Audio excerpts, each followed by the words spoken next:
Yang kelima, jamaah rahimakumullah, ini agak panjang tapi simpel. Yang kelima, bai'ul ghorori, jual beli ghoror, ya. Jual beli ghoror. Kemarin kita sampaikan bahwa ghoror itu sesuatu yang belum ada kejelasannya. Sesuatu yang belum ada kejelasannya atau sesuatu yang belum ada kepastiannya. Gurung tekto akhiri, itu bahasa Jawanya. Ya, la yajuzu bai'u ma fihi ghororun. Tidak boleh menjual sesuatu yang padanya ada ghoror, ada ketidakjelasan, ada ketidakpastian, sesuatu yang tidak jelas atau sesuatu yang belum pasti. Fala yaba'u samaku fil ma'i, maka tidak boleh menjual ikan yang masih ada di air, ya, karena memang belum jelas. Ada liwat kuno piro sakolah, padahal ikannya masih ada di kolam. Berapa harganya? Ya sudah, ditebas sedaya mawon, semua saja dibeli, berapa sekian. Itu tidak boleh. Kenapa? Karena masih ada ketidakpastian, masih ada ketidakjelasan. Ikan itu ketika ada di air dan ketika diangkat dari air akan berbeda. Semakin dalam airnya, ikan yang ada pun semakin nampak kecil. Semakin tipis airnya, ikan akan semakin nampak besar. Maka tentunya akan ada yang dirugikan, baik dari pihak yang menjual atau pihak yang membeli. Kenapa? Karena ada ketidakpastian. Wala saufun ala dhahri syatin, tidak boleh ya menjual bulu domba yang masih menempel pada dombanya, ya. Contoh atau niku bulu pedus nanti ini kok hancur amri kok guntingi dhewe. Nah, ini ya, kecuali kalau itu nanti akan ada ketentuan ditimbang, nah itu lain, ya, lain. Tapi kalau kemudian menjual bulu bulu kambing, bulu domba yang masih menempel pada dombanya dengan tanpa transaksi yang jelas, misalnya, kecuali kalau silakan dipotong sendiri nanti ditimbang sekilonya sekian, nah itu beda lagi. Tapi ini menjual sesuatu yang belum jelas. Wala janinun fi batnin, tidak boleh menjual janin, ya, menjual anak binatang yang masih ada di kandungan, tidak boleh juga. Adol pemetu woh sing durung woh didol sekian tahun yang akan datang. Nah, ini horor itu. Di daerah tertentu masih ada jual pisang tapi belum ada pisangnya, iseng wit, bahkan jualnya 3 kali keluar, ya, 3 kali apa namanya, telung pemeton. Itu nanti ada yang tertipu. Kenapa tertipu? Misalnya yang pertama pisangnya besar, ya oke, diakui. Yang kedua pisangnya kecil, dia bilang pada yang punya pisang, ini rasido tak tuku, ini jelek, sesuai meneh sing arep yang akan datang. Ada sesuatu ketidakpastian, ada sesuatu ketidakjelasan. Wala labanon fi dor'in, tidak boleh menjual susu yang masih pada kelenjar susu binatang, belum diperah. Wala tamratun qabla badwin salahiha, tidak boleh menjual buah sebelum buah itu masak, ya, sebelum buah itu masak atau layak untuk dikonsumsi. Kalimat layak dikonsumsi berarti jual pisang yang memang pisang itu apa, memang sering dipakai untuk bahan ketika memang masih mentah, itu lain persoalannya. Ketika buah itu belum masak, wala habbun qabla istidadi, kemudian tidak boleh juga menjual biji-bijian sebelum biji-bijian itu mengeras. Artinya apa? Bisa dipanen. Jual kopi masih kembang, nah itu tidak boleh, ya. Daerah-daerah tertentu itu ada, ya, jual kopi masih di pohon, bahkan belum berbuah, masih kembang atau masih prutil, yang masih kecil-kecil, ya. Wala sal'atun bidunin nadhari ilaiha, tidak boleh juga menjual barang tapi barang itu tidak boleh dilihat. Au taglibah, atau tidak boleh disentuh, dibolak-balik. Wa fasuha, tidak boleh juga kemudian diamati, ya. Ingkanat hadiratan, jika barang itu hadir, barangnya ada ning dimet ra oleh, dibolak-balik ra oleh, gitu, diamati juga tidak boleh. Nah, ini juga tidak boleh seperti itu, kecuali ulama menjelaskan, kecuali memang sampling yang memang barang itu sama, sifatnya sama, artinya barangnya ada di sana, tetapi contohnya di sini, contohnya bisa dibuka, dibolak-balik, dibuka, dilihat, diamati, tapi yang akan dibeli bukan barang itu, barangnya ada, ini boleh karena ada kesamaan sifat, ya. Kemudian au biduni sifat au biduni wasfiha wa ma'rifatu nau'iha wa kamiyatiha in kanat ghaibah, atau tidak boleh jual beli barang tanpa diketahui sifatnya atau jenisnya atau ukurannya jika barang itu tidak ada atau gaib. Berarti jual beli barang gaib itu boleh ketika diketahui kepastiannya, sifatnya, misalnya sifatnya, kemudian pengetahuan akan barang itu, kemudian ukuran barang itu. Saya akan menjual beras pada kamu, berapa? Nah, beras apa? Rojo lele. Di mana? Sekarang barangnya masih ada di Jawa Barat.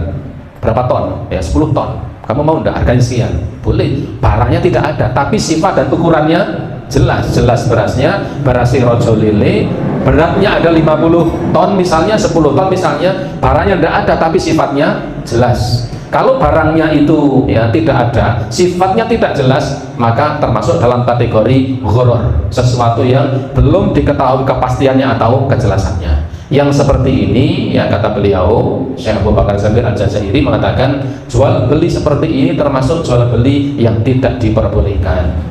Wadali kali qauli sallallahu alaihi wasallam, ini sebagaimana sabda Nabi sallallahu alaihi wasallam, beliau mengatakan la tastarus samaka fil ma'i, tidak boleh kamu membeli barang, membeli ikan yang masih ada di air.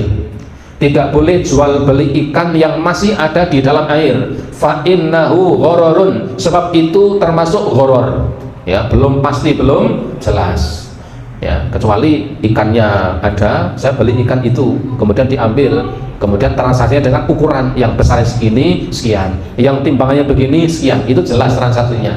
Tapi ikannya ada di air, kelihatannya juga enggak, berapanya juga tidak diketahui, itu yang tidak diperbolehkan. Wa qauli Ibnu Umar, dan juga perkataan Ibnu Umar yang mengatakan naha Rasulullah sallallahu alaihi wasallam ayyabi'a tamrun hatta yud'ama. Rasulullah sallallahu alaihi wasallam melarang menjual tamr, kurma, hingga kurma itu bisa dimakan. Rasulullah melarang jual beli kurma hingga kurma itu bisa dimakan. Kemudian ya, au saufun ala dhahrin, atau menjual bulu domba yang masih menempel pada dombanya, tidak diketahui ini nanti berapa kilo, berapa gram, beratnya berapa. Au labanun fi dor'in, atau menjual susu ya yang masih pada kelenjar susu binatang, belum diperah. Au samnun fi labnin, ya, atau menjual ya lemak yang ada pada susu. Artinya apa? Sesuatu yang belum jelas. Wa qauluhu, dan juga perkataan beliau naha Rasulullah sallallahu alaihi wasallam an bai'i tamri hatta tuzhiya. Rasulullah sallallahu alaihi wasallam melarang jual beli tamr atau kurma hingga kurma itu layak untuk bisa dimakan. Sekalipun kurma itu bisa dimakan, sekalipun belum matang, yang sering dinamakan dengan rutok, kurma yang masih basah ya, kurma segar, kriah-kriah dan segar, agak sepet-sepet ya. Dan kalau tempat kita barangkali susah, kecuali sekarang ada beberapa tempat yang sedang budidaya kurma di Indonesia dan ternyata berbuah di tempat tertentu ya. Tempat tertentu ada, saya lupa di daerahnya itu, jadi buahnya lebat dan buahnya besar-besar, lonjong-lonjong dan memang bisa berbuah, dan itu masih dijual. Saya baca di media sosial itu per kilonya masih di atas 100.000 per kilonya, karena masih asing, kurma Indonesia. Padahal kurma itu kan adanya di Arab sana. Kalau kurma Indonesia kan kukur-kukur oleh tumor. Ini kurma Indonesia. Kemudian ya, waqala ya, dikatakan tahmar hingga merah. Waqala, dan dikatakan juga idman Allahu tamrata fabima tastahillu mal akhika. Ketika Ibnu Umar mengatakan Rasulullah sallallahu alaihi wasallam melarang ya jual beli kurma hingga tuzhiya, masak. Qala, dikatakan tahammara, hingga kurma itu memerah. Wa qala, dikatakan idman Allahu tamrah fabima tastahillu mal akhika. Kalau Allah Ta'ala telah melarang hal itu, bagaimana kamu bisa menghalalkan harta milik saudaramu?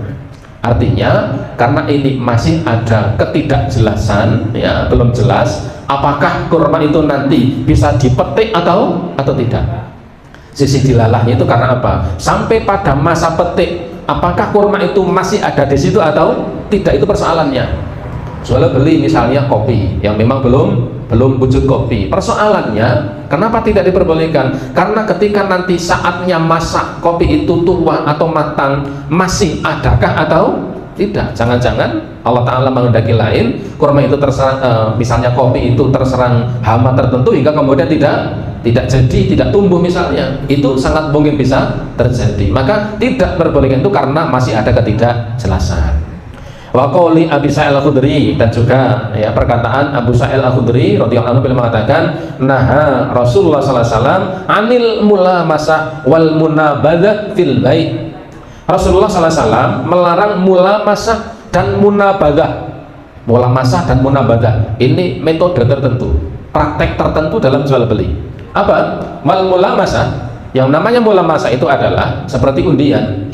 Wal mulamasatu lamsur rajuli thawbalil akhari biyadihi bil laili awin nahari wala yuqallibahu.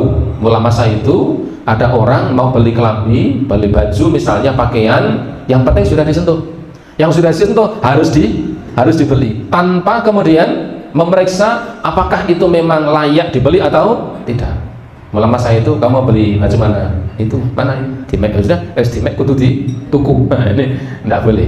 Wal munabadzah atau munabadzah tu ayyan bidar rajulu thawbahu wa yanbadzal akharu thawbahu. Munabadzah itu adalah seseorang melempar suatu pakaian, tuntal lagi. Wih, orang lain pun kemudian melempar uangnya atau melempar barang yang lain tanpa keduanya memeriksa kelayakan masing-masing yang dilakukan transaksi jual beli tersebut. Wa yakunu dzalika bainahuma min ghairi nadharin. Ini tidak boleh disebabkan apa?